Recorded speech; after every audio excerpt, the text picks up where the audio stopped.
Assalamu alaikum. Congratulations, Bangladesh. Congratulations to all the students. আমি সৈয়দ আমনোমান মার্কিন যুক্তরাষ্ট্রের নিউ ইয়র্ক থেকে আপনাদের সবাইকে জানাচ্ছি স্বাধীনতার শুভেচ্ছা। আজ 5ই আগস্ট 2024 বাংলাদেশের সেই বীর ছাত্ররা 15 দিনের মতো দুর্বার আন্দোলন করে যা গত 15 বছরে করা যায়নি তা জনগণের কাছে উপহার দিয়েছেন। সকল স্বৈরাচারীর মা শেখ হাসিনাকে বাংলাদেশ থেকে পালিয়ে যেতে বাধ্য করা হয়েছে। আমি সকল শহীদ ছাত্রদেরকে এবং তাদের পরিবারের সকলকে জানাচ্ছি আমার সংগ্রামী সালাম। আমি আল্লাহর পাকের কাছে দোয়া করি আল্লাহ যেন সকল শহীদকে বেহেশতের সর্বোচ্চ এবং প্রশংসিত জায়গায় তাদেরকে গ্রহণ করে নেন। আমি এই বীর ছাত্রদেরকে জানাচ্ছি আমার সালাম এবং অভিনন্দন। তোমরা না হলে হয়তোবা এই জিঞ্জির ভেঙে এই স্বাধীনতার যে খুশবু, এই স্বাধীনতার যে একটা গন্ধ, যে বেহেশতের যে গন্ধর মতো মনে হচ্ছিল আমাকে, একটা I am very emotional right now. মনে হচ্ছে যেন বুক খুলে শ্বাস নিচ্ছি। All the credit goes to you and to all the parents who has encouraged your kids to go and fight for your rights, to go and stand for your country and show the world how much you love this country. I have never been proud of my country. Bangladesh has very good potential. And with these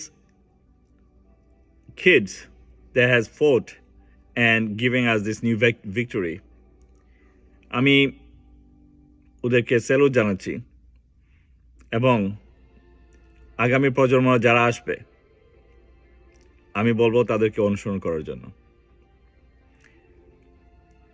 আমি খুব আবেগী একজন মানুষ, তারপর বলতেছি যে আবেগটা খুব কন্ট্রোল করে আপনাদের সামনে কথা বলতেছি। আমাদের বাংলাদেশে যেন সাম্প্রদায়িক কোনো ধরনের আন্দোলন না হয়।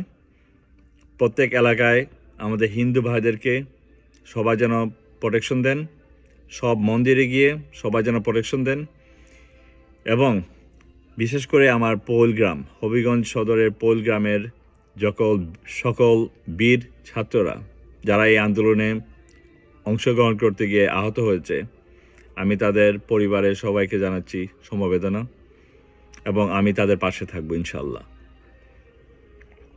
এবং আমি পৈলের সেই ছাত্রদেরকে বলবো, সেই বীর সন্তানদেরকে বলবো, পৈলের থেকে যেন কোনো ধরনের অভিযোগ না আসে যে কেউ কোনো মন্দিরে হামলা করেছেন। এটা আমার অনুরোধ। আপনারা সবাই সকল মন্দিরে গিয়ে পাহারা দেবেন, যাতে আমার কোনো হিন্দু ভাই বোনরা বলতে না পারে যে ওদের কোনো প্রোটেকশন ছিল না। আমরা 52 দেখিনি, আমি 71 দেখিনি। আমার চাচা ছিলেন একজন বীর মুক্তিযোদ্ধা। আমরা আজকে ফিল করতেছি ওনাদের ভিতরে কোন ধরনের তুফান ছিল। সেই ছাত্ররা যেভাবে বুক মেলে দিয়ে গুলি নিয়েছে, শহীদ হয়েছে, সেই শহীদের রক্ত আল্লাহ কখনো বৃথা যেতে দেয় না। ওরা শহীদ ছিল, মাসুম ছিল। আল্লাহ ওনাদেরকে কবুল করেছে। সেই জন্যই অতি সত্বর খুবই তাড়াতাড়ি করে আল্লাহ পাক আমাদেরকে নতুন স্বাধীনতা দিয়েছেন। ইনশাল্লাহ আমরা সেই ছাত্রদেরকে অনুসরণ করব। ওনারা আমাদেরকে নতুন বাংলাদেশ গড়তে সাহায্য করবেন।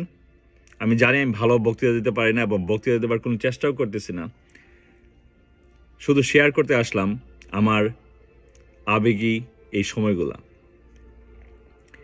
এই আবেগী মুহূর্তটা আপনাদের সবার সামনে শেয়ার করার জন্য আসছি। এবং বাংলাদেশ গড়তে আমাদের প্রবাসী যারা আছেন সবাইকে বলবো বেশি করে এখন কাজ করবেন বাংলাদেশকে সামনে এগিয়ে যাবার জন্য। বেশি করে রেমিটেন্স পাঠাবেন, লিগালি পাঠাবেন, ব্যাংকে পাঠাবেন, এবং আমরা দেখিয়ে দেব বাংলাদেশ বিশ্বের সকলের কাছে একটা রোল মডেল হয়ে কিভাবে দাঁড়িয়ে থাকে। আমি ধন্যবাদ জানাচ্ছি সেনাবাহিনীকে আমাদের এই ছোটো ভাইদের সাথে থাকার জন্য। ধন্যবাদ জানাচ্ছি সকল মা বাবাদের যারা ছাত্রদেরকে সাহস দিয়েছেন, যারা বলেছেন go for your fight, go for your right, go stand up for your country. যারা